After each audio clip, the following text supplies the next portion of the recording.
This is our introduction for our group project in hydrology. The first one is from our introduction is flooding in Malaysia. Tied to complex river system influenced by tropical climate and monsoons. Heavy rainfall and river overflow impact communities, infrastructure, and agriculture. Second point is efforts to address flooding. Ongoing initiatives to address challenges. Focus on sustainable river basin management for resilience and flood mitigation.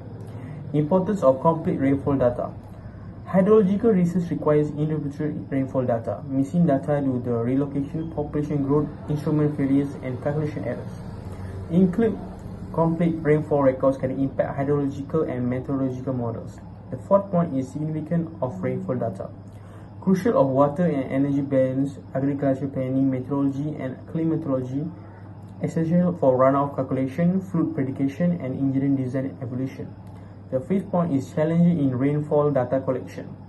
Increasing value of rainfall data in countries like Malaysia, limited comprehensive long-term observation records for the hydrological cycle components, necessity of estimate values of components like runoff, evaporation, transpiration, and infiltration. The sixth point is issues with raw rainfall data. Raw rainfall data prone the gaps of inconsiderate result. Ungraduate engineering projects often overlook reviewing and validating rainfall records. The last one is lack of systematic practices. Procedures for reviewing and validating rainfall data not well established. Lack of organized, easily accessible location and these practices. This is our three objectives. The first one is to gather and analyze daily precipitation information through the Department of Irrigation and Drainage website at LamaWeb Asmi Public Info Banji. To discover the present water level information from the designated station. To calculate the short duration rainfall intensity by associating it with the daily rainfall data from each particular station. Hello, Assalamualaikum. My name is Ani Nazira binti Zainal Rashid and my matrix number is CF22002. For my part is I doing methodology, which is the first day. For the first step is location selection, which is at Setiu Terengganu. And then the second step is selection of rainfall station and water level station. So for the three station that we take is Sungai Setiu, Sungai Chalok, and Sungai Nerus. And then the third step is data collection. Data collection for 3 months for every point.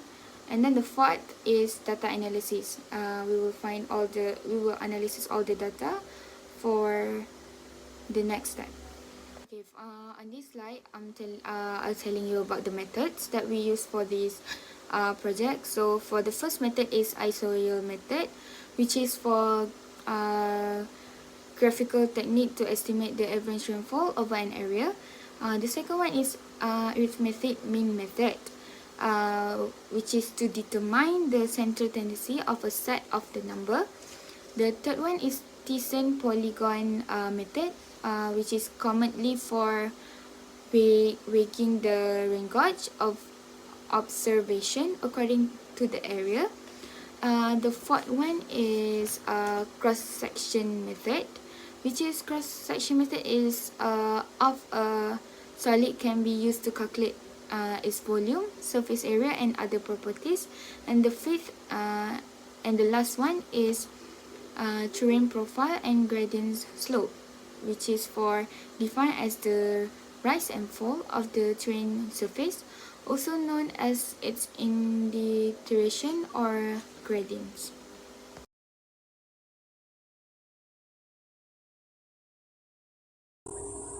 For data presentation, by using official website of Public Info Banji by Department of Irrigation and Drainage, we collected rainfall data from 3 stations, which is Sungai Chalok, Sungai Nerus, and Sungai Setiu station. And also, we collected water level data from Sungai Chalok station. This is the example for rainfall data that we collected from December 2022 until 2023 February. Next, this is the example of water level data that we are collected from Sungai Chalok station. We collected the data for each hours for the whole month of December 2022. Example for average water level data. From water level data that we collected at Sungai Chalok station, sum the data for each day and then divided by 24 hours, and then we will get the average water level data for each day. For mean area rainfall, There are three methods that we can use, which is arithmetic area method, decent polygon method, and a societal method. For the first one, arithmetic area method uses only a gauging station within the topographic basin and is calculated by using formula P equal to summation Pi over N, where P is average precipitation, Pi is precipitation at gauge within the topographic basin, and N is the number of gauging station. Based on the formula and the table given, the summation Pi is equal to 613 plus 1006 plus 716 divided by n, which is 3, and we will get 778.33 millimeter for average precipitation.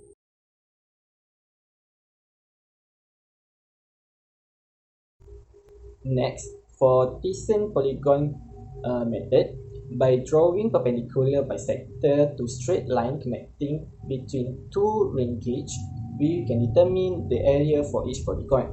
The formula for this method is P equal to summation PIAI divided by summation A, where P is average precipitation, PI is precipitation depth at each station, and AI is sub area for each station polygon, and summation A is total area. Based on this formula and the given, P is equal to summation Pi, which is 184,917.8 divided by summation A, which is 265.39, and we will get average precipitation 696.8 millimeter.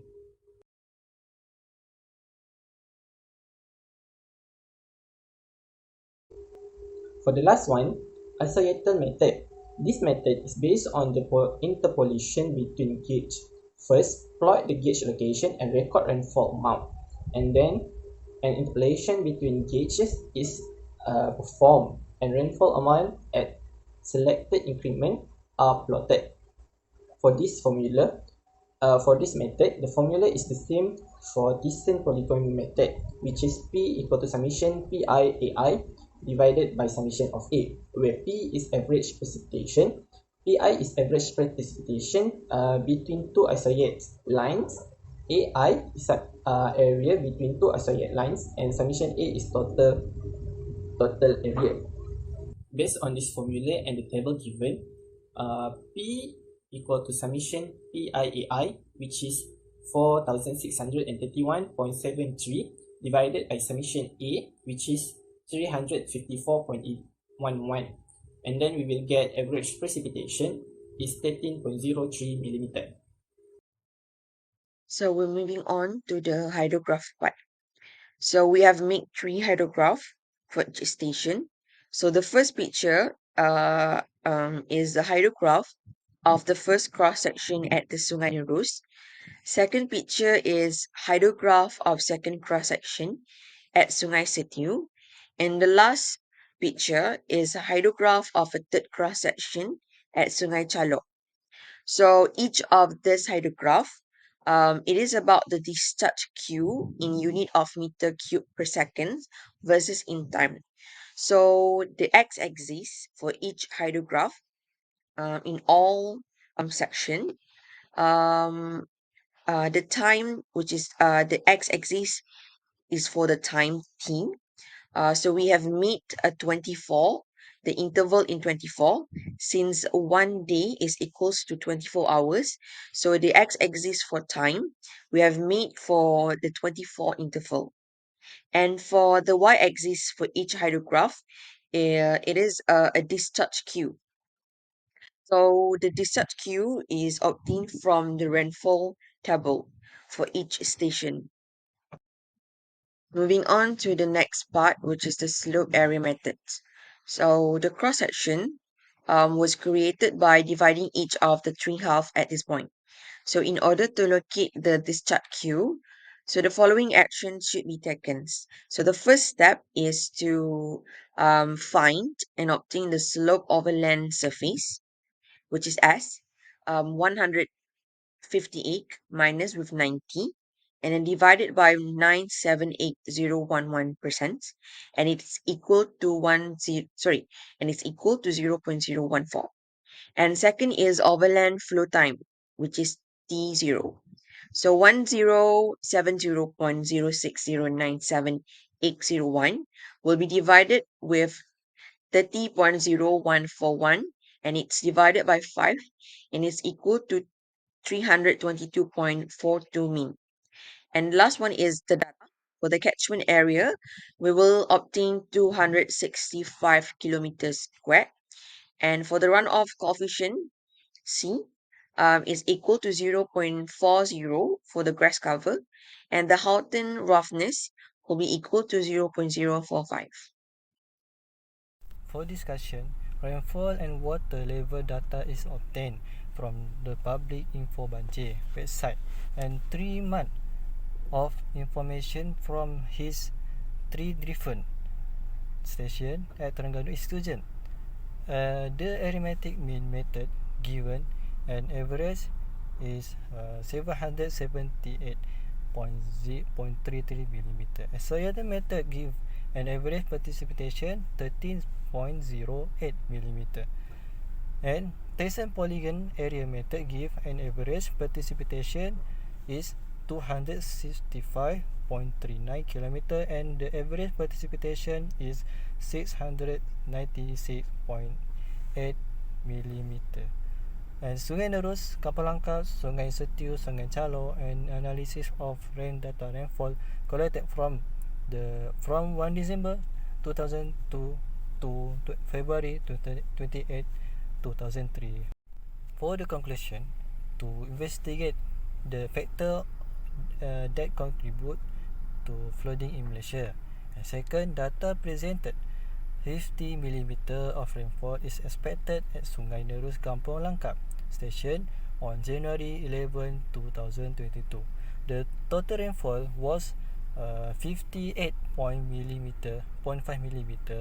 at Sungai Nerus Kampung Langkap station and 62 mm at Sungai Setiu station. The water level at Sungai Calo station is measured at 1.83 mm. And thirdly, cross-section play an important role in the delineating that boundary of watershed. And lastly, river discharge is the amount of water flowing thought is a specific point per second, and is calculated by multiplying the cross-sectional and area of the river by its velocity.